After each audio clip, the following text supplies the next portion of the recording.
So in this video, I wanted to spend a few minutes talking about this vintage fountain pen. This is called the Parker 50, sometimes known as the Parker 50 Fountain. And it is a pretty cool pen from either the late 70s or early 80s. And it is known, we'll cut right to it, for its integrated nib. So basically the nib right here, the shiny part, is built into, it's one piece with the grip section here. This is a kind of an of the time type piece. You don't see as many integrated nibs nowadays. You never really saw that many, of course, but Parker famously released in 1978, I read, the Parker T1 that had a similar design with an integrated nib, but that whole piece here was titanium, whereas this one has moved over to a stainless steel piece, so much more affordable to manufacture.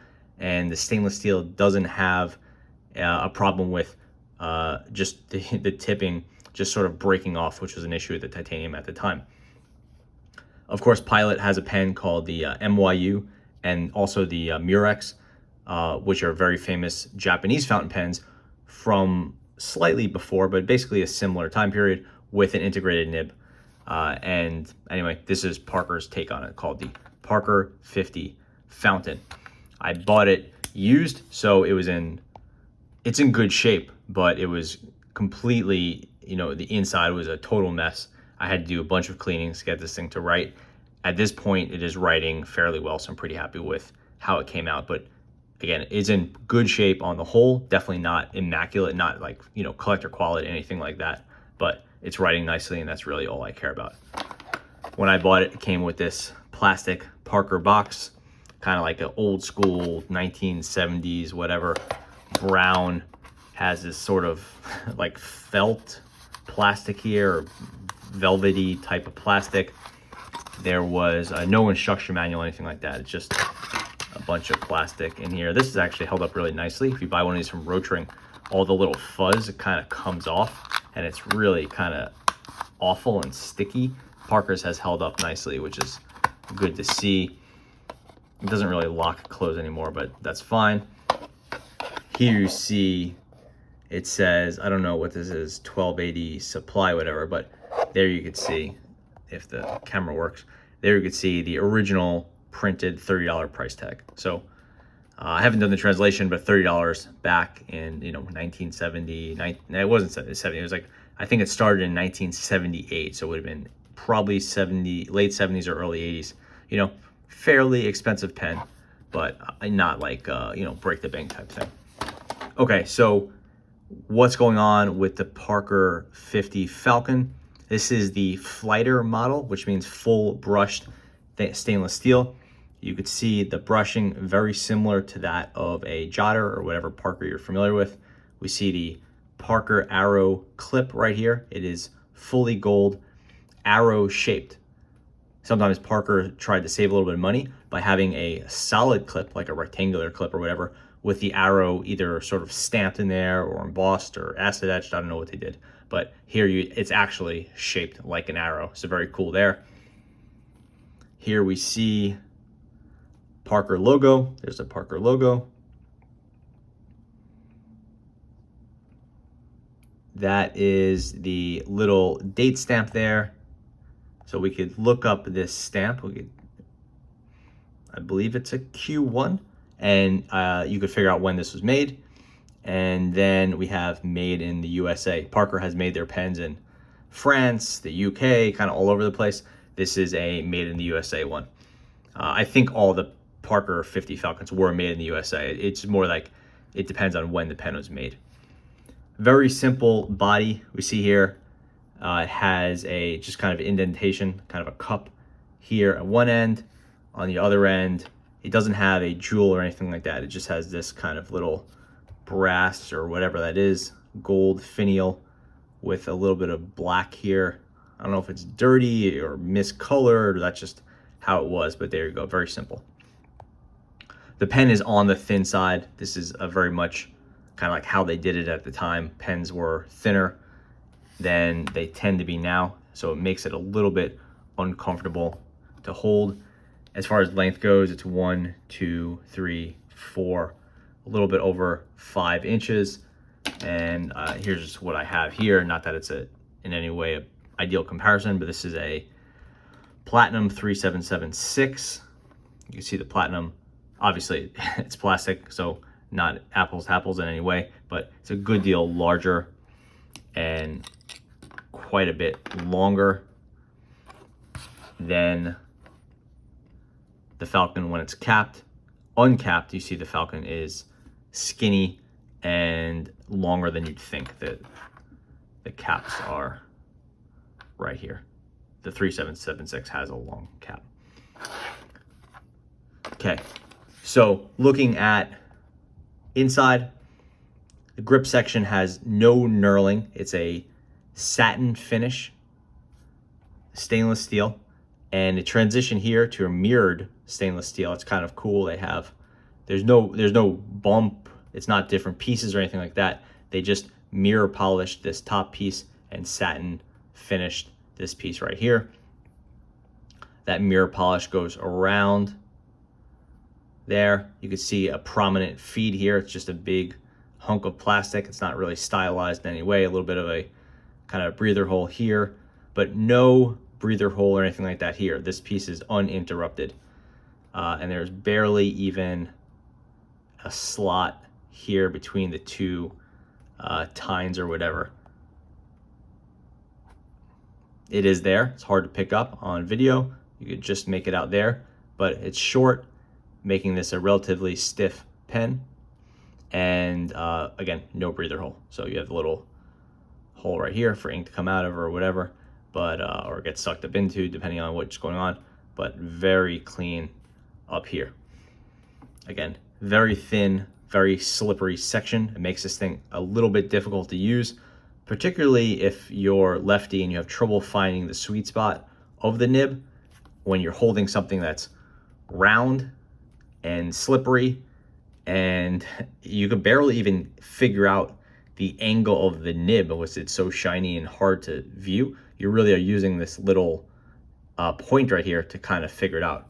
You know, when you have a nib like this and it's a big piece, you could get a pretty good idea of how the nib is angled. When you're holding this in your hand and it's slippery and narrow, it's pretty tough to keep an eye on that sweet spot. And there is a definite sweet spot when you're writing with this. As far as the rest of it goes, we have a little brass, I guess, or metal ring here with little ratchet pieces. That's because it has a snap-on cap. It's a really nice snap. This pen must not have gotten too much use prior to me getting it. You know, you can see that clearly someone used it. It has some like black gouges or whatever over here. It got scratched or chipped, or the finish wore off. I don't really know what happened, but there you have it. Opening it up, just give it a good twist, and you see just kind of that old black plastic here. I'm running a brand new Parker cartridge, just in the Parker blue. It came with a converter. This is the converter it came with.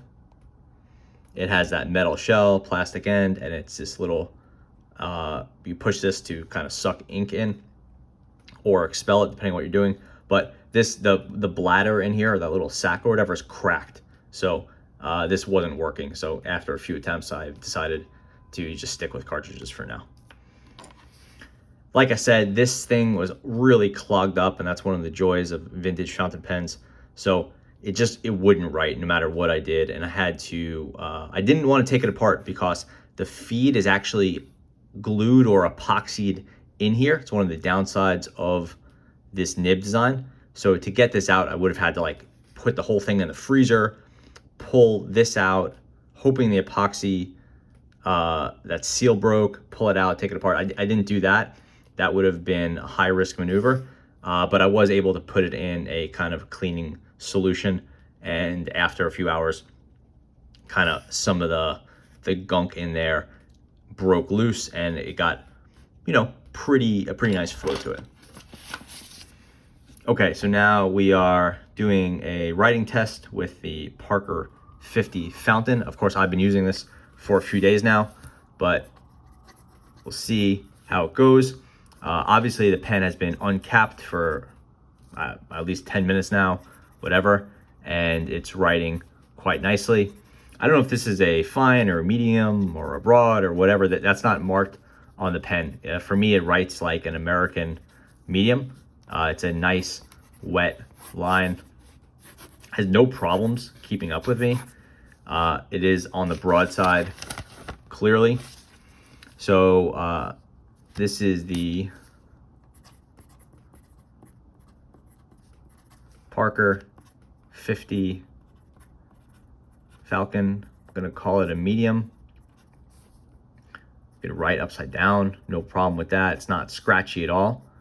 And this is kind of moving it to an extra fine. Again, not scratchy at all, holding up really nicely. It's a fun pen to use. You know, a lot of these older pens are very quirky, and you know, they're hard to write with. This one, it's small and it's thin, and of course it's slippery, but once it's clean and once it's writing, it's been quite nice. A lot of these integrated nibs back in the day were rather quirky, but I had no problems with this one. Haven't even had to really tweak the nib. You know, I played with it a little bit, but no problems at all with it. I've been quite happy with it, and it has a nice light touch. You can kind of paint with it a little bit and the ink just keeps flowing. So all good there. You know, so maybe it's a medium, maybe it's a broad, depending on kind of what pens you're used to. But for me, it's like a Lamy medium, I would say, on the whole. But it's writing quite nicely.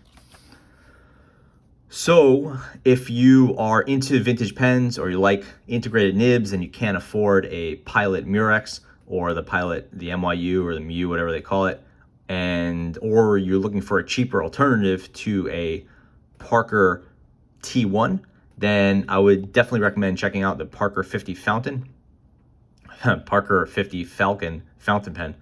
These are going for on eBay now, I guess between $60 and $100. It's hard to say. You know, these things, like they spike, then they go down or whatever. So it depends where you catch it. The quality on these is really variable. You could look for something a little cheaper because it's beat up, but then you're taking a gamble on whether, you know, inside is messed up, whether your cartridge or your converter is going to work, how good or how gunked up the feed is. You can go with one that's been restored, but then you're going to pay for it. You can go with one that's new old stock, but those tend to be problematic as well. It's not always as good as you hope it is. Like I said, I kind of lucked out with this one, and even got a nice snap on the cap and a nice seal, so I'm quite happy with that. If you shop around, I'm sure there's definitely a bunch out there. The Parkers tend to have a lot of collectors out there, and some of these pens, they made a whole lot of them. I'm not sure how many Falcons they made, but I don't think it's particularly rare in this finish. It's also sold in a kind of like a matte brown, I saw, a matte black, and then I think a gold. Usually that's the mix. The other three, the brown, the black, and the gold, seem to be quite rare relative to the standard flighter or stainless steel, whatever you want to call it. So I'd say just kind of go with this one. It's a nice pen. It's definitely the classic Parker finish. So yeah, that's the Parker 50 Falcon. Quite a nice pen, and I'm pretty happy with this one. Thanks for watching.